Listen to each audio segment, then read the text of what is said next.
नमस्कार, मैं हूं मृगेंद्र पांडे और आप देख रहे हैं विस्तार न्यूज। आज भाजपा की प्रदेश कार्यकारिणी की घोषणा हुई है। बहुत सारे नेताओं को जिम्मेदारी मिली है। कुल 47 लोगों की पहली सूची आई है। उसमें एक बड़ा बदलाव ये देखने को मिला कि सभी मोर्चा के प्रदेश अध्यक्षों को बदल दिया गया, नए लोगों को जिम्मेदारी दी गई। इसके साथ ही प्रदेश महामंत्री के पद पर 3 नए नेताओं को जिम्मेदारी दी गई, जो जिनका एक तरीके से प्रमोशन हुआ है। आज उसी सूची पर बात करेंगे, क्योंकि कांग्रेस का कहना है कि ये जो सूची है, जो सूची आई है, उसमें गुटबाजी दिख रही है। पूर्व मुख्यमंत्री भूपेश बघेल ने ट्वीट भी किया है। इन सब विषयों पे बात करेंगे। सबसे पहले प्रदेश कार्यकारिणी की घोषणा के बाद नेताओं की क्या प्रतिक्रिया है, आप वो सुन लीजिए।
तो सभी कार्यकर्ता को, सभी जनता को, कि जिस तरह से पहले मैंने अनन्य और भी दायित्व निभाए हैं विश्वास के साथ, वैसे ही मेहनत विश्वास के साथ मैं ये दायित्व भी निभाने का पूरा प्रयास करूँगा। अपनी तरफ से भारतीय जनता पार्टी के हर काम को अच्छा से करने का पूरा प्रयास करूँगा।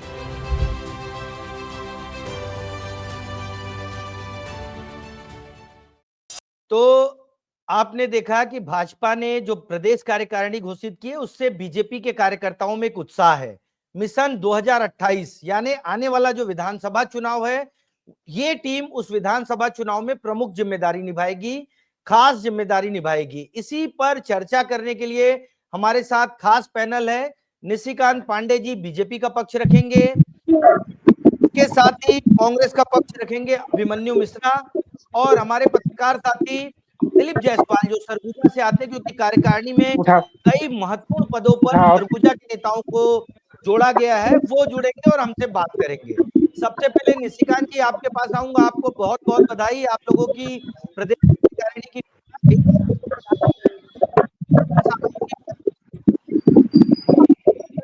कार्यकारिणी में क्या महत्व चीजों को देखकर कार्यकारिणी की तैयारी की। और आ गया ऊपर को मत काटिए, अब आ गया।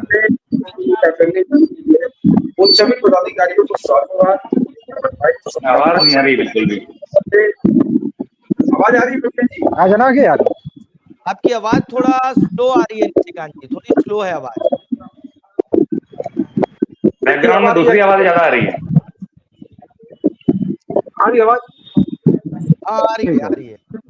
सभी पदाधिकारियों को शुभकामना, बधाई। प्रकार से लगातार 10 महीने से बूथ से लेकर मंडल मंडल से लेकर जिला मुख्यालय लेकर अभी प्रदेश में कहीं तक लगातार प्रदेश संगठन में बदलाव होते रहे। और ये एक जबों सूची जो आई है, हर वर्ग को, हर क्षेत्र से, हर संभाग से और भारतीय जनता पार्टी को जगह दिया गया। सभी को शुभकामना, बधाई। भारतीय जनता पार्टी को लेकर प्रदेश की 3 करोड़ जनता के बीच और प्रदेश के सरकार की योजनाओं को, केंद्र की सरकार की योजनाओं को लगातार जनता के बीच पहुंचाने का काम ये पूरी टीम करेगी। सभी को साधुवाद में बधाई। जी मृदय। ठीक है, मैं अभिमन्यु जी के पास आऊंगा। अभिमन्यु जी, आप लोग जो बीजेपी की नई टीम आई है, नई कार्यकारिणी आई है, उसको किस तरीके से देखते हैं? क्या इससे और बेहतर कार्यकारिणी आ सकती थी? अभिमन्यु जी। देखिए, सबसे पहले तो उनकी पार्टी का मामला है, भारतीय जनता पार्टी का ही है। क्या बेहतर है, क्या नहीं, वो स्वयं उनकी पार्टी के लोग बेहतर समझते हैं। इसमें हमारा टिप्पणी करना कोई उचित नहीं होगा मृगेश जी, मुझे ऐसा लगता है। लेकिन फिर भी चूंकि हमारे ऊपर जो ये गुटबाजी का आरोप लगाते थे, तो कहीं न कहीं गुटबाजी जैसी चीज़ें तो दिख रही है इनके उसमें जो नई कार्यकारिणी आई है। अभी हमने देखा कि कैसे प्रदेश युवा मोर्चा के अध्यक्ष जो थे रवि भगत जी, उन्होंने लगातार सवालों के कटघरे में खड़ा किया ओपी चौधरी जी को, और उनकी छुट्टी हो गई। इसके पहले ऐसे ही अमित साहू जी की छुट्टी हो गई थी, जब नगर निगम के घेराव में वो आए थे। इनके राष्ट्रीय अध्यक्ष तेजस्वी सूर्या जी आए हुए थे, उसके 2 दिन बाद उनकी छुट्टी हो गई थी।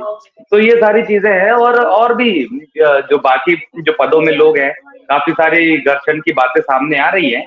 तो कहीं न कहीं भारतीय जनता पार्टी को अपने स्वयं के गिरेबान में झाँकने का मौका देखना चाहिए। और अब जनता के भी सामने है, जो गुटबाजी का आरोप हमारे ऊपर लगाते थे, आज उनके स्वयं के, देखिए राजनांदगांव है, रमन सिंह जी का क्षेत्र है, जो सब क्षेत्रों से लिया गया, निशिकांत जी बोल रहे थे। तो राजनांदगांव से तो मेरे ख्याल से सिर्फ 2 लोग को लिया गया है, वो भी वीआईपी सीट मानी जाती है। डॉक्टर रमन सिंह जी का क्षेत्र माना जाता है, बड़े-बड़े नेता हैं यहाँ पे, जो विधानसभा के भी दावेदार हैं, जो 4 बार से रमन सिंह जी के साथ में उनको चुनाव लड़वा रहे हैं।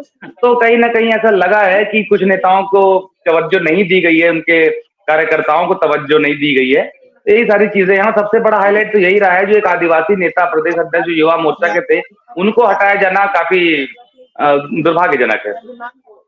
आप ये कह रहे हैं कि राजनांदगांव में और भी बहुत सारे सीनियर नेता थे, उनको उनकी जगह किसी नए नेता को एडजस्ट नहीं किया गया, आपका कहना ये है। दिलीप जायसवाल जी, आपके बहुत पास सारे हैं, किसी पर ज्यादा लोग थे। सरगुजा में बहुत पावरफुल पदों पर सरगुजा के 2 नेताओं की जिम्मेदारी मिली है। राम गर्ग जी हैं, जो प्रदेश कोषाध्यक्ष बनाए गए हैं, वो जसपुर से आते हैं, और अखिलेश सोनी।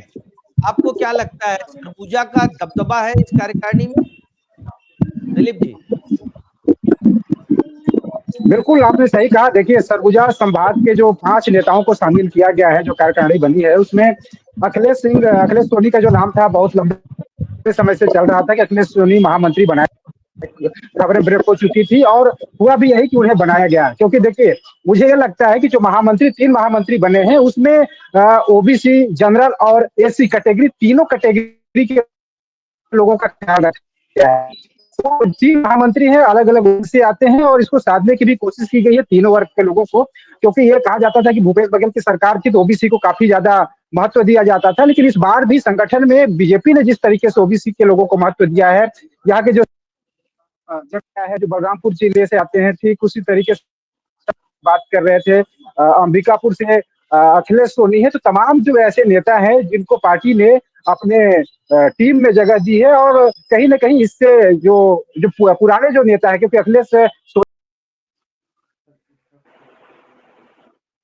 दिलीप जायसवाल का नेटवर्क की कोई दिक्कत है, वो हमसे संपर्क में नहीं है। मैं आऊंगा निशिकांत जी आपके पास।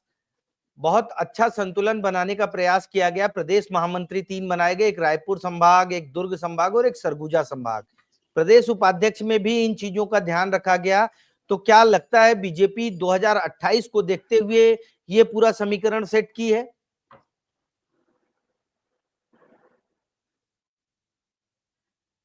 निशिकांत जी, आप जी, आ रही आवाज? हाँ, अब आ रही है। जिस प्रकार से पार्टी के रीति नीति के साथ जो संघर्ष करते हुए लगातार यहाँ आए, उनको तवज्जो भी दिया गया, उनको सम्मान भी किया गया और पद भी दिया गया। लेकिन जिस प्रकार से हमारे मित्र अभिमन्यु जी कह रहे थे कि आदिवासी चेहरे हैं, तो क्या मोहन मरकाम आदिवासी प्रदेश सदस्य नहीं थे, या उनको हटाया नहीं गया था? उसका जवाब अभिमन्यु जी क्या देते हैं? जब बोलते हैं भारतीय जनता पार्टी का क्यों पैटर्न है, तो अभिमन्यु जी इसका जवाब दे पाएंगे क्या कि मोहन मरकाम को जेल चुनाव के वक्त क्यों हटाया गया? क्या वो प्रदेश अध्यक्ष नहीं थे आदिवासी? दूसरा, देखिए, जिसका खुद का कार्यकारिणी गठन नहीं हो रहा है, बुझे हुए दीपक को हराया किसने? हमारे मंडल अध्यक्ष। ये भारतीय जनता पार्टी का पुरुषार्थ है कि हमारा मंडल अध्यक्ष अपने प्रदेश अध्यक्ष को पटकनी देता है और जनता बिल्कुल देता है। तो कार्यकर्ताओं पार्टी कार्यकर्ता के देख, और हमारे पार्टी और कार्यकर्ता लगातार काम करते रहता है, और जो पार्टी की योजना में जो सरकार महत्वपूर्ण विषय आता है। तो ये आप जब टीम देख रहे हैं, इस टीम में आपको क्या नहीं दिखता? महिला नहीं दिखती, या हर वर्ग का प्रतिनिधित्व नहीं दिखता, या दिखता? जिस प्रकार से आप राहुल बात कर रहे थे, राहुल कटिया ने बेमेतरा में भूपेश बघेल जी के नाक में दम करके रखा था। लगातार जिस दिन भी भूपेश बघेल जी बेमेतरा या उस क्षेत्र में प्रवास करते थे तो सबसे पहले रात को टिकरिया को उठाया जाता था। ये उनका फैन था भूपेश बघेल जी के परिवार को।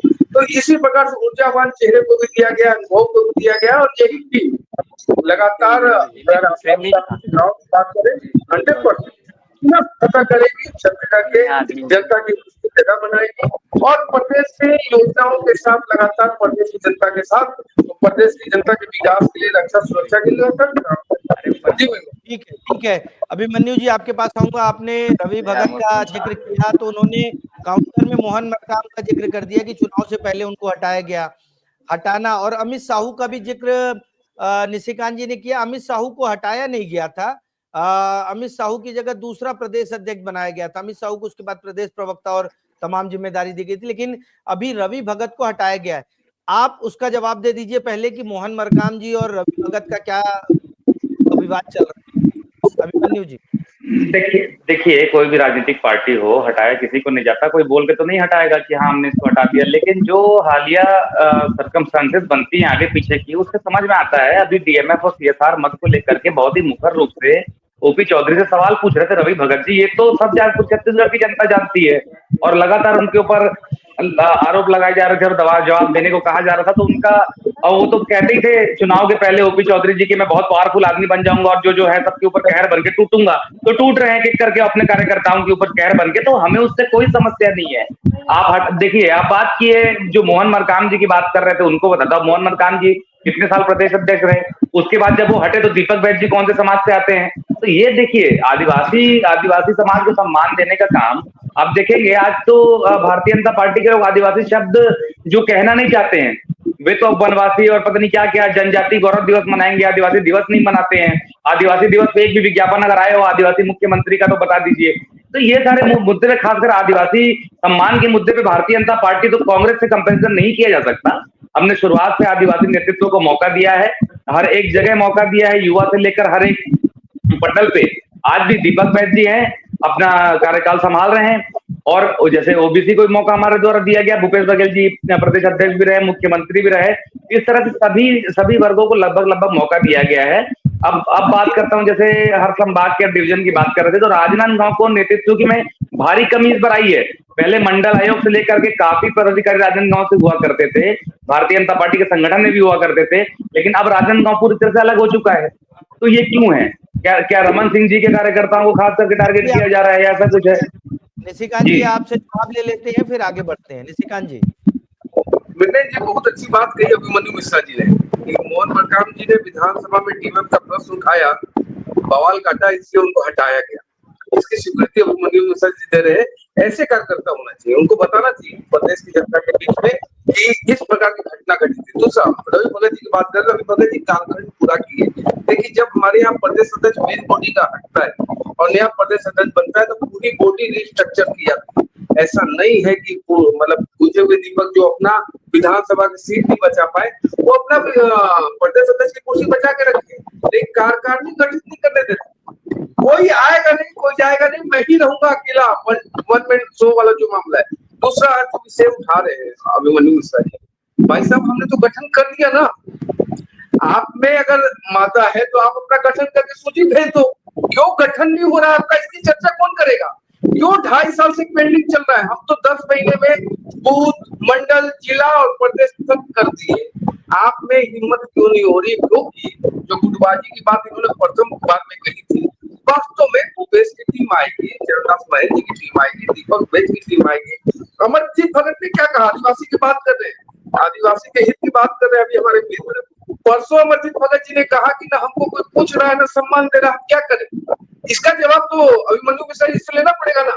आदिवासी को सभी जगह दिए तो प्रदेश में सेम पहली बार भारतीय जनता पार्टी ने क्यों दिया? आपका नाम क्यों हो गया?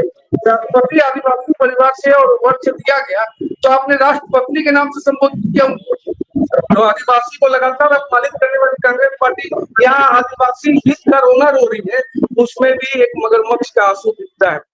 ठीक है निशिकांत जी आपने बहुत सारी बात की। ये जो 47 लोगों की सूची आई है, 47 नेताओं की सूची आई है, उसमें मुझे उम्मीद थी कि आपका भी नाम आएगा, क्योंकि आप भी भाई हमारे बहुत करीबी आदमी हैं, अधिकांश डिबेट में आप जुड़ते हैं। आप निराश, आपका नाम नहीं आया तो?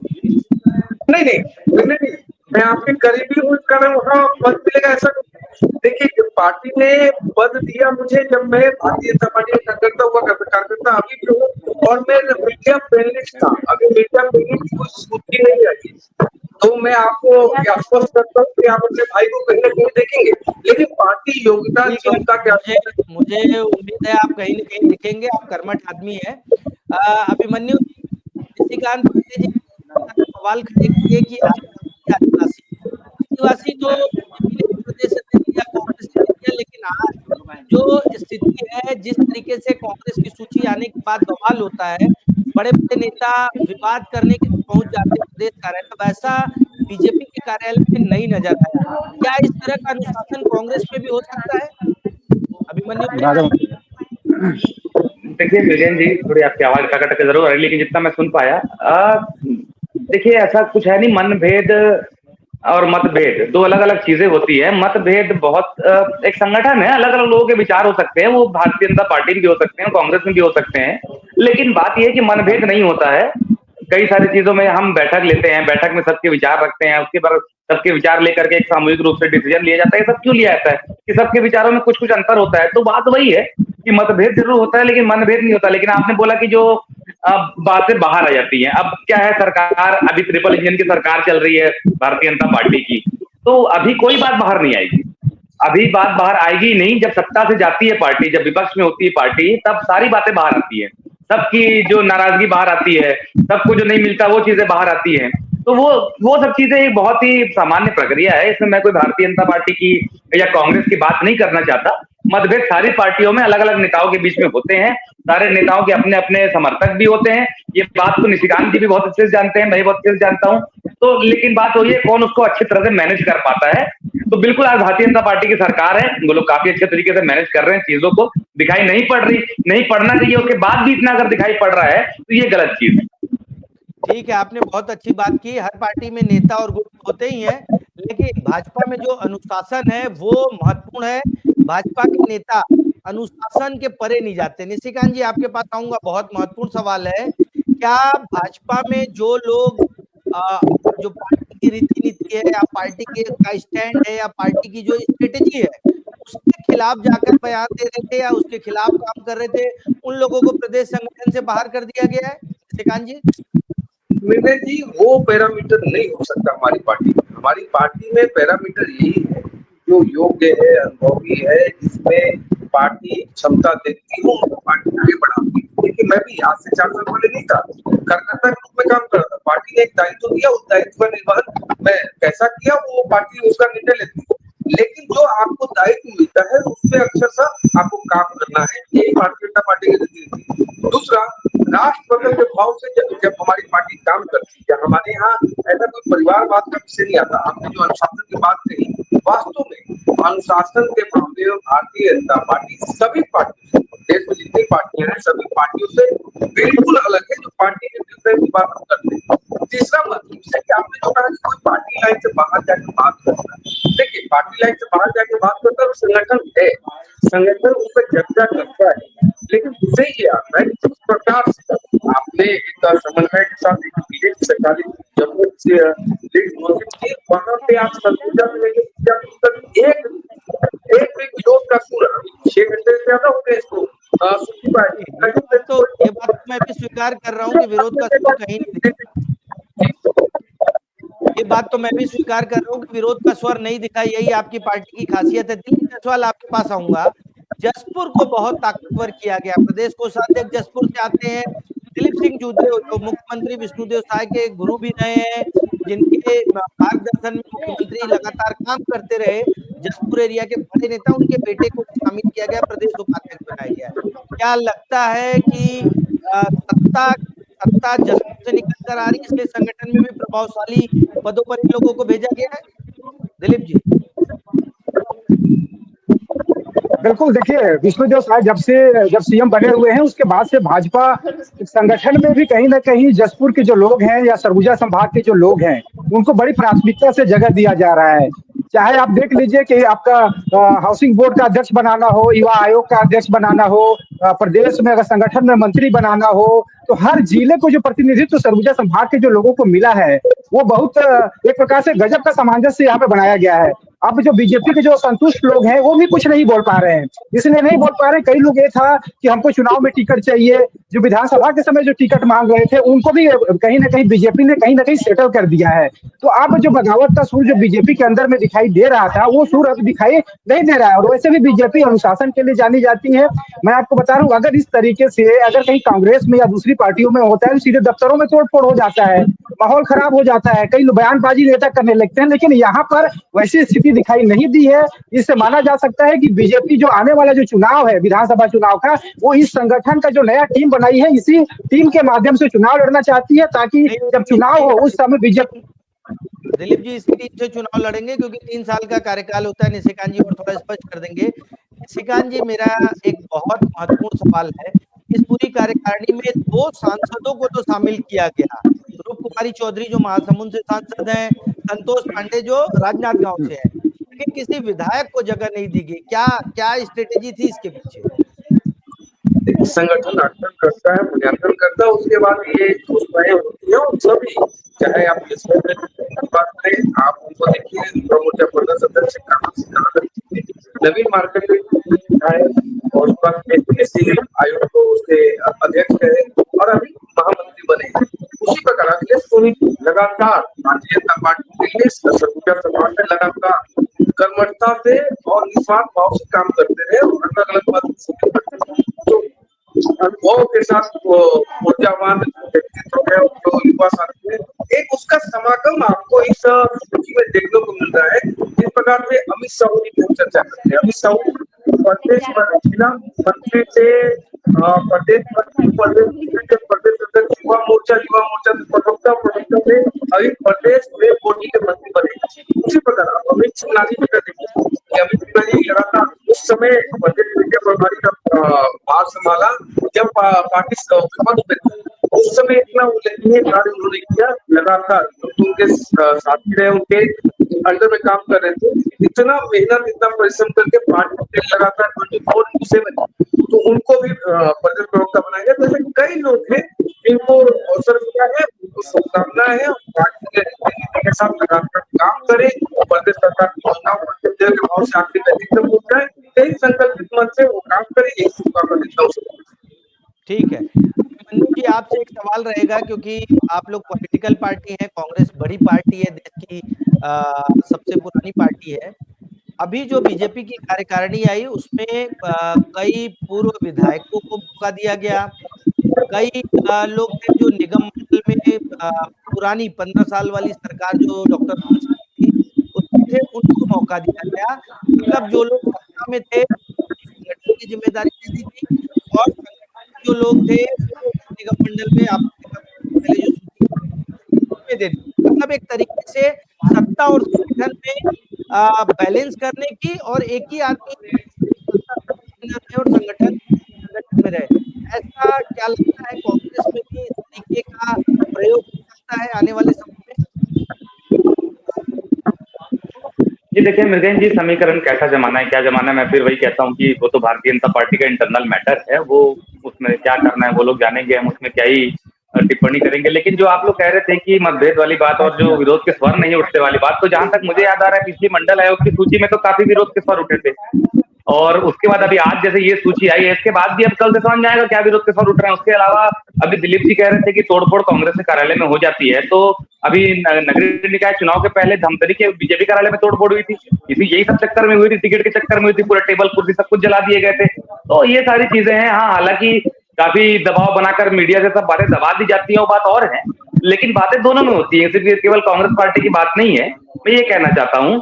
उसके अलावा आप अपने कौन से नेता को ऑब्लाइज कर रहे हैं, कौन से नेता को ऑब्लाइज नहीं कर रहे हैं, मैं तो पहले ही बता रहा था कि अभी गुटबाजी वाली बात है। राजनांदगांव और ये सब जगह जहां डॉक्टर रमन सिंह जी है, ये सब के कार्यकर्ताओं को मौका नहीं मिल रहा है। सरगुजा का दबदबा है, सरगुजा क्षेत्र का दबदबा है और वही सब क्षेत्रों का दबदबा है। तो वो भारतीय जनता पार्टी जाने उनके संगठन को किन लोगों को रखना है, किन लोगों को नहीं रखना है, उसको उससे कांग्रेस पार्टी को कोई उससे कोई लेना देना नहीं होता है। लेकिन हाँ, जहां जहां जैसे बातें आती है, जो प्रदेश अध्यक्ष की बात थी, आदिवासी समाज से भी आते थे, तो उसके लिए हमने आवाज उठाया। जो हमारे गुटबाजी के बारे में ये लोग सवाल करते थे, इनके में जी, जब खुद अभी गुटबाजी दिखी तो हमने सवाल उठाया। तो जहां जहां वाजिब होगा हम सवाल उठाएंगे। उनके व्यक्तिगत कोई जो डिसीजन होंगे उसमें हमारा कोई हस्तक्षेप या उसमें सवाल करना अभिमन्यु जी, भी एक कोई और हमारे सवाल लिए नहीं है। जी अभिमन्यु जी, अभी जो युवा जी। मोर्चा के प्रदेश अध्यक्ष बनाए गए हैं राहुल टिकरिया, वो तो आपके संभाग से ही आते हैं, दुर्ग संभाग से आते हैं। तो क्या अच्छा है ना, दुर्ग संभाग से युवा मोर्चा का प्रदेश अध्यक्ष बना दिया गया? संभाग वाइज जो देखा जाए वो समीकरण साधने की कोशिश की गई है। देखिए, मैंने तो आज ही नाम सुना। उसके पहले मैं तो नहीं पहचानता था। मेरे यहाँ भी काफी न्यूज वाले अब बीजेपी के लोगों से फोन करके पूछ रहे थे कि ये कौन है, क्या है, ऐसा है। बाकी नाम तो चलने को हमारे जिले से भी एक है, उनका नाम चल रहा था। तो अगर व्यक्तिगत सोच भी रखे तो हम तो चाहते हैं कि हमारे जिले के व्यक्ति बनते, तो हमें खुशी होती। लेकिन ठीक है, जो भी बने हैं भाई, उनको शुभकामनाएं हैं। आप अपने अच्छे से काम करें। आपको मौका मिला है, चाहे किसी भी पार्टी का हो, आपको प्रदेश के युवा की टीम का नेतृत्व करने का मौका मिला है। आप आगे अपना भी नाम बनाए, पार्टी को भी आगे ले जाए भाई, और क्या बात है। अभिमन्यु जी, शुभकामना दी। आप कुछ करना चाह रहे हैं क्या, काउंटर करना चाह रहे हैं? नहीं, काउंटर नहीं। मनीष काम पहले लेकिन मैं निवेदन करूंगा मनीष से, मुझसे बात हो गई उसे हम बगैर जानते जब से जाते थे सबसे पहले वही आदेश होते थे। बहुत ऊर्जावान है, आप कभी मिलेंगे आपको बहुत आनंद आएगा। आपकी सरकार में इतने प्रमुखता से और प्रखरता से वो विरोध किए हैं कि आनंदित हो जाएंगे आप। आपको आइटम पूरा नहीं करना, उसमें मास्टर काफी ऊर्जा है और अपने प्रिय अनुसार, और बहुत अच्छा मौका मिला है संगठन को मजबूत करके वाले जो युवा मोर्चा की टीम है फिर से रिफ्रेश होगी और शानदार काम 2028 के लिए एक टीम तैयार होगी जो पुनः कांग्रेस को टक्कर देने के लिए बिल्कुल प्रमाणिकता के साथ काम करेगी। ठीक है, राहुल टिकरिया को वैसे मैं भी व्यक्तिगत जानता हूँ, काफी मेहनती आदमी है। ट्रैक्टर वैक्टर लेके प्रदर्शन किए थे कांग्रेस सरकार में। क्लिप भी आपके पास आऊंगा, फाइनल कमेंट लूंगा। ये जो पूरी कार्यकारिणी आई है, आप समग्र रूप से बताएं कि बिलासपुर संभाग, रायपुर संभाग, दुर्ग संभाग, आपको क्या लगता है, सरगुजा में बैठे व्यक्ति को क्या लगता है कि क्या ये बीजेपी की कार्यकारिणी परफेक्ट है या इससे बेहतर हो सकती थी? कुछ नाम और जुड़ सकते थे, कुछ नाम घट सकते थे। देखिए, जो बीजेपी के जो कार्यकर्ता हैं, जैसे ही कोई भी पार्टी जब सरकार में आती है तो नाराजगी तो बढ़ती है, स्वाभाविक सी बात है। लेकिन ये होता है कि पार्टी का अनुशासन कैसा है। अनुशासन अगर ठीक है तो बातें बाहर नहीं आ पाती है। जहां तक अभी जो टीम बना हुआ है उसमें बहुत सारे लोग भी चाहते रहे होंगे, ऐसा नहीं है कि मैं टीम में ना आऊं। लेकिन पार्टी ने जो डिसीजन किया है उसके हिसाब से देखकर लग रहा है कि जो अभी भी जो असंतुष्ट होंगे, पार्टी उनको कहीं ना कहीं स्पेस जरूर देगी। स्पेस देने की इसलिए भी बात हो रही है क्योंकि जब भी कोई बड़ा मंत्री आता है या कोई बड़ा संगठन का आदमी आता है तो स्थानीय जो नेता है उनकी आवभगत में लगते हैं, उनसे मुलाकात करना चाहते हैं, अपना ही घर नेता साधना चाहता है, क्योंकि कई दशक तक नेताओं ने अपना पार्टी को टाइम दिया हुआ होता है। तो जहाँ पर अखिलेश सोनी को जो है ये चाह रहे थे कि हमें जगह मिले, इनके साथ सरगुजा जिले के और भी जो नेता है उनको भी उम्मीद थी कि हमें भी जगह मिले। लेकिन जिस तरीके से क्रमबद्ध तरीके से सीनियरिटी के आधार पर, उनके कामकाज का आकलन के आधार पर अगर उनको पार्टी में जगह दिया गया है तो ये लग रहा है कि जो गुटबाजी की जो बात है कहीं ना कहीं यहाँ पर दिखाई नहीं दी है साफ तौर पर। क्योंकि अभी देखिए, आदेश जारी हुए इतना समय आ गया लेकिन किसी भी नेता ने अभी तक कोई ऐसा बयान जारी नहीं किया है जिसको देखकर ये लगे कि पार्टी के अंदर कुछ ठीक नहीं है। अभिमन्यु जी, एक फाइनल कमेंट लूंगा, क्योंकि ये जो कार्यकारिणी आई है उसमें आप लोगों ने सिर्फ एक ही रवि भगत को ही बताया कि वो नाराज हैं। हालांकि अभी तक हो सकता है आने वाले समय में कुछ और नाराजगी आए। आपको क्या लगता है, ये कार्यकारिणी संतुलित है? 2028 के हिसाब से बीजेपी ने बड़ा दांव खेला है, ऐसा कुछ है इस कार्यकारिणी में? जी देखिए, मैंने पहले ही कहा कि अभी तो आज आई है सूची, तो कल तक क्या और हो सकता है, कुछ विरोध के स्वर उठे या हो सकता है अंदरूनी तौर पर उठ भी गए हों। अब हम तो नहीं समझेंगे, वो निशिकांत जी बेहतर जानेंगे सब बातों को। लेकिन अब संतुलन के बारे में हमारी टिप्पणी तो यही है कि मैंने तो जो देखा इसमें, जो पुराने नेता थे और जो वरिष्ठ नेता थे, उनके कार्यकर्ताओं को साइड किया गया है। मैं स्वयं राजनांदगांव से आता हूं, तो राजनांदगांव की स्थिति देख ली मैंने।